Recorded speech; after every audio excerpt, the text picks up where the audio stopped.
you guys. How's it going? Today I'm being guided to follow up on our chakras, and it's been a really intense week for me.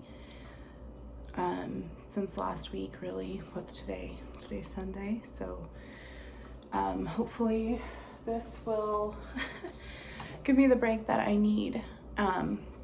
So those who've been following Wounds into Light since the beginning, I did this, let's balance our chakras out, part 1 and part 2. And it was this exercise that we had done, and I had taken each blockage off, each burden, each shadow. I took each off the chakra and explained about it. They are still posted up. You can go back and reflect on them if you'd like to before this, but you don't have to. I'm still gonna re-hit everything that we did before. So I'm gonna do each one separate video, so it's not so long. They're really draining on me. All of this is really draining on me because of energy, but that's why I'm here, and that's why I am using my inner and outer strength to explain it to you. So we're gonna start back with our lowest chakra, which is I am. It's our root chakra. I am is the mantra, but however, it's really the foundation of it all. And going back through, for those who have watched my videos and know somewhat about the chakras in general, it's all connected, right? So every single chakra has its own energy and its own polarity. If one is negative, it'll be reflecting to the rest negatively. If one is positive, it'll be reflecting the rest positively. So can you imagine what will happen when all of our chakras are negative, or when most are negative? Can you imagine what would happen if all of them are in the positive? If we've done that work, I'm not even anywhere close to being there. And when we are, it just starts back all over again, and you're constantly TLCing your chakras. So let's do a little more TLC. This is going to be the root chakra I am video. Stay tuned for the other ones. They'll be posted all at once, so you guys can go back through and look at them and do whichever else. I am horribly sorry about the glare here. I see it. I'm so tired of trying to hang it up. I'm also just too physically weak from this last week. Stay tuned. And me trying to hang a blanket up there right now is more funnier to my daughter than it is to my own patients. So I'm just gonna read through it. The message is there. We're gonna talk about it. You guys don't really need to see it. It's there. I did take a picture. I will post it with this photo or this video, just so the photo is there to rely back on. Otherwise, you can watch it at any time. Click like, also subscribe for more videos. Click the bell when I post new things. Sometimes I post a whole bunch of mini things. Sometimes I post one big one. Right now, this is gonna be a whole bunch at once. So the further we get away from the math and the science and the more into the healing, I'm hoping for smaller, shorter videos. With the math and the science and unveiling of the spiritual world, there are bigger videos at this time, but you're taking that time not to listen to it from me. You're taking that time to invest in yourself and to invest in the divine. And who else do we have? 333. 333. Anyway, let me stop talking and let's just get started, okay? So this mantra is I am, our base, our foundation. It's the root chakra is located in our spine, which is the first 3 vertebrae in our lower spine, based from our hips and our pelvis and whatnot. The color for that stands as red. Red, it's also, we've already talked about this, the colors of the rainbow and whatnot. And every rainbow has red, but not every spectrum has the other colors. If you look at a light close enough, if you see a reflection close enough, you'll always see red as the first color. It's even if we're gonna go back and talk about those blue spectrums and just those spectrums alone that hold just that blue, to get in there first and whatnot was red, and that red absorbed out while that blue was still hanging on. But red will always come before blue because it's the base, it's the foundation. It stands for safety and security emotionally, but it also is the grounding and foundation of the energy of our basic needs, our survival instincts, that flight or fight response, that adrenaline that holds there from, so when that flight comes in, your whole body is just taken off because it starts so deeply within. This is also considered the chakras. That's the root of all things. So like I said, going back to it, being connected. And however you're reflecting, whether you're in the upright or not, you're still going to be bleeding your energy into the rest of these chakras as they're circling within, circling without, as above and so below. It's just this constant regeneration, and you need to make sure that what you're putting out in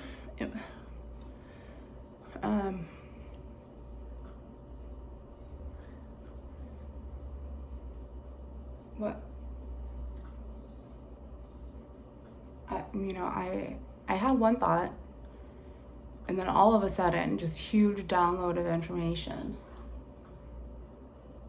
What you're gonna be putting out and in, as within, so without.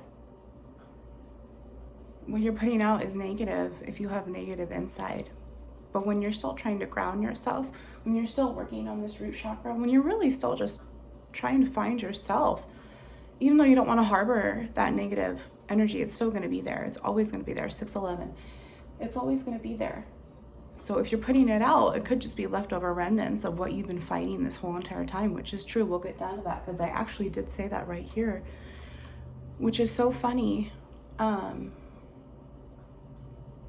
Because I wasn't going to talk about that until later, and now he wanted me to talk about it now. Well, we'll get back to that, because down here, it's the best piece of advice. So this is where this all ties in. Every chakra, we're going to go through this. I'm going to give you the best piece of advice from someone who's gone through spiritual ego death and someone who's still dealing with this every single day. And I'm not here to give you the goody two shoes news. I'm here to give you the down and dirty nitty gritty, because Jehovah wants me to. And what he says goes. He uses me as he so wants to, and I won't argue with him. So, some of these symptoms when you're blocked, you're insecure, you have anger problems, you're very impulsive, you're unpredictable, 7-Eleven, you're unpredictable, you can be very tired, lazy, sluggish, just you feel like a slug because you just have so much negative energy weighing you down. At times, exhaustion too, ego. When I think about this, I think about just how much I truly did feel like a slug. It's kind of like when you just eat a bunch of bad processed shit and then you just feel like, ugh. And it's like Taco Bell. You're eating it and you regret it and you're just waiting for that big poop to get it all out because you shouldn't have done it in the first place, right?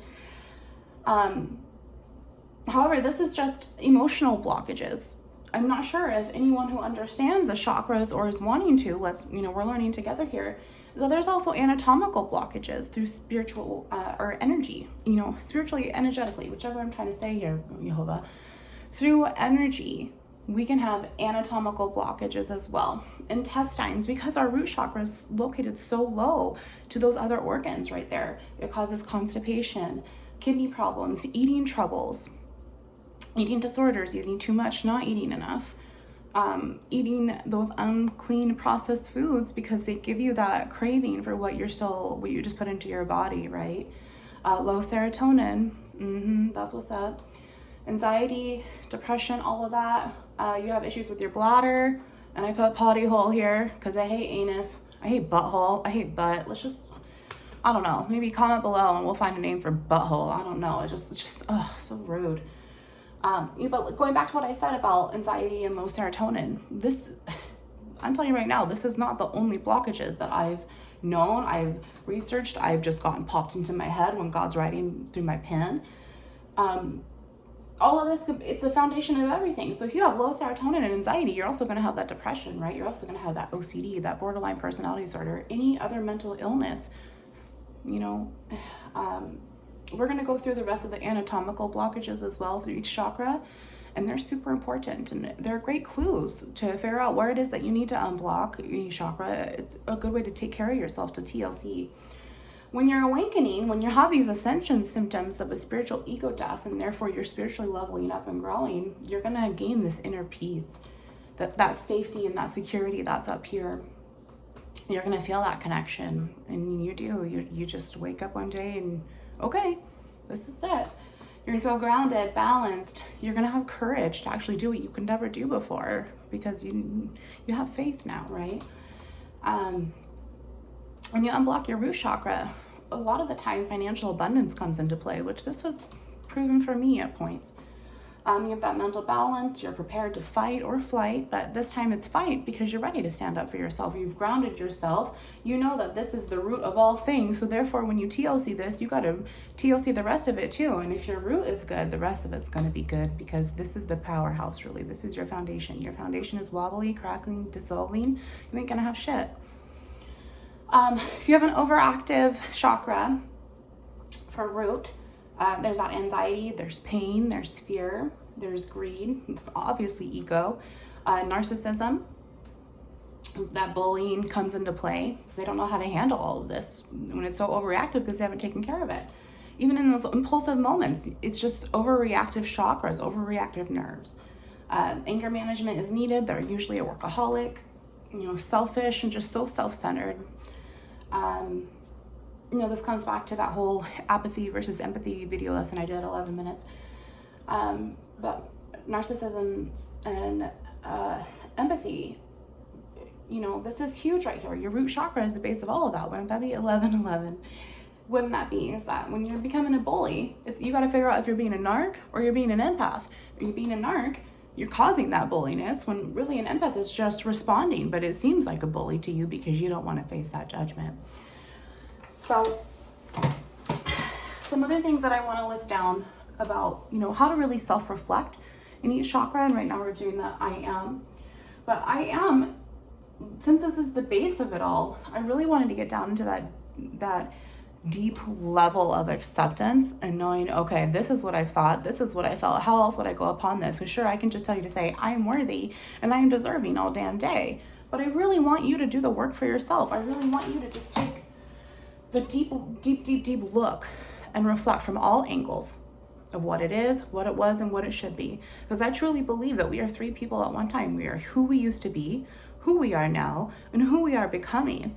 And when we become a new person, we're still who we used to be, who we are right now in this present hour, and who we're going to be becoming. So it's a constant cycle of self-improvement. Therefore, you need that constant cycle of self-reflection. So some things that I wrote down, I'm going to read them. Maybe if you guys like them, take notes. Like I said, I'll post a picture of this too, so that way you can reflect back to them if these little self-reflection questions really help you. That's what I want them to do. That's what I'm here for. So feel free to also to add any more of yours. Read the energies as you need to with each situation that maybe is triggering when you have needed to clean your root chakra, when you've needed to give it TLC. Or maybe you're going through something right now and you're like, oh shit. Okay, but when you practice, when you put into this work for yourself, you're going to see such a huge change. And once you finally start to understand your spiritual ascension, when you start to really understand the gifts that God is giving you to see and accept who you are as an empath or a narc, and who and what it's going to take to get to mastering the emotions, right? 13-11. So, am I letting my ego win? Am I acting out of integrity? Am I setting the example? Am I a safe place for myself and for others? Am I overthinking? We overthink a lot, don't we? Am I doing this out of fear? Is this something I even really want to do? Am I creating energy with pure intentions? Because you're always creating energy when you're stuck in a 2-party, 3-party situation. And that's where it comes back to that reflection of, are you in the upright or not? Because if you don't have pure intentions, that energy you're creating is now going out into the universe, and it's going to come back and bite you right in your root. Your basis of all things. Am I worthy of this? Am I answering the call from the divine? And you're going to know. You're going to know. You're going to know when you're feeling the signs, when you're feeling the call. You're going to get it in your dreams. You're going to get it through anatomical spiritual ascension or blockage signs, as in not just this, but you also have ears ringing, ears humming, ears burning hot, feeling really cold in one spot of your body. That's spirit, but it's moving through you. It's not always just around you. It's still through you. So keep in mind, lampstand, you have multiple avenues. Am I keeping the 10 commandments for those that are in the upright, for those that love and divine and cherish and boast him? Keeping the 10 commandments is huge, because those 10 commandments are there to help you ground. They're there to give you the rule of the divine. They're there to guide you. Am I staying true to myself? Am I staying true to myself? No one else has your root. No one else is going to TLC this for you. Everyone else has treated it shitty to get you to this point, right? Am I honoring myself, the divine, my spiritual backbone? You know, am I able to stay calm?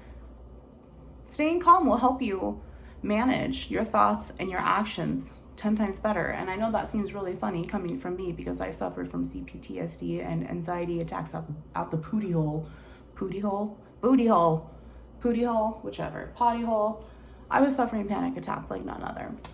Now I'm able to, with all of this all of my chakra cleansing and TLCing that I do, I want this for you. So honoring yourself and your spiritual backbone, that should be your number one. The divine.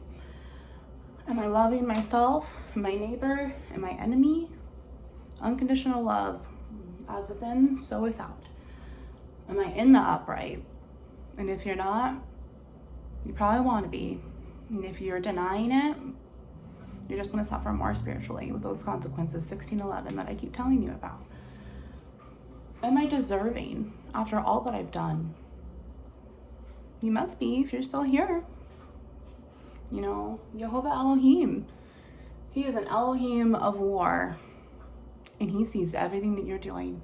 He sees all of your intentions. He hears every word you say,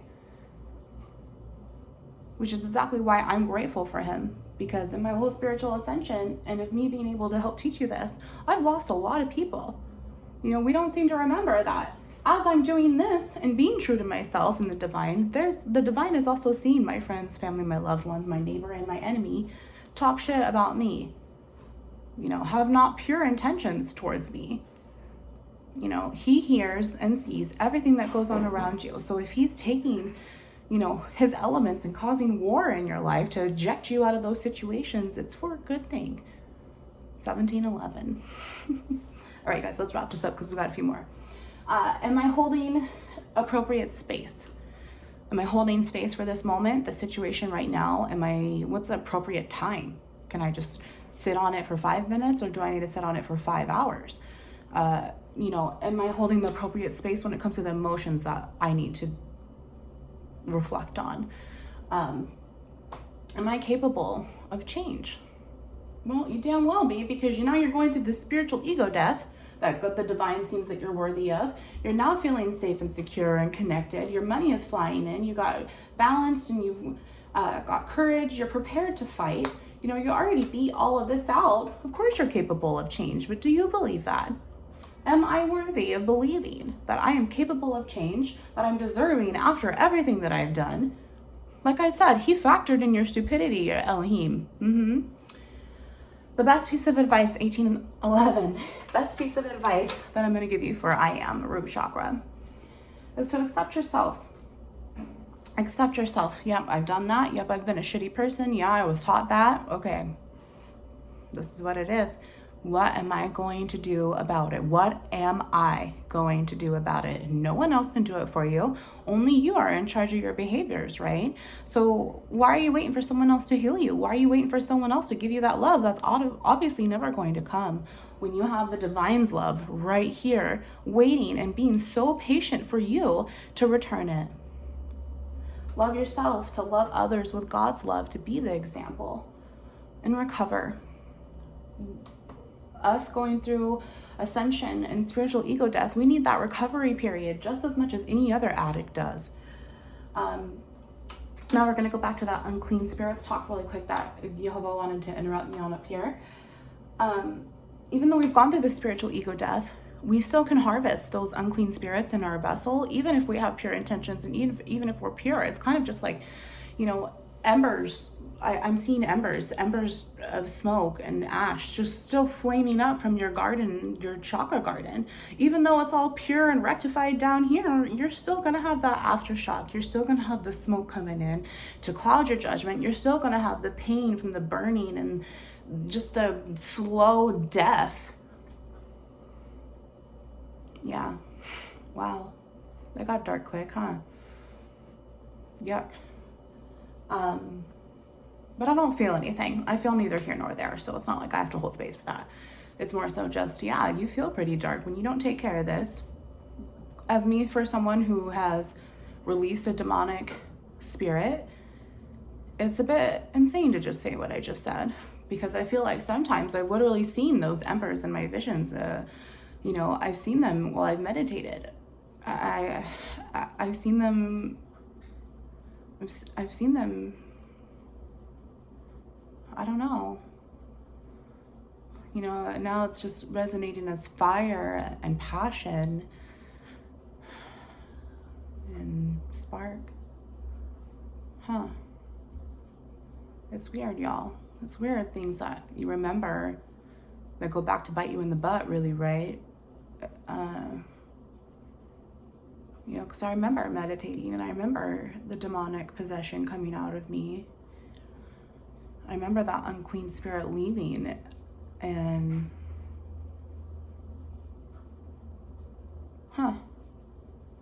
weird. Kind of a self-reflection moment for me now, huh? All right, you guys, that's the best piece of advice that I can give you. Like I said, I'll post a picture.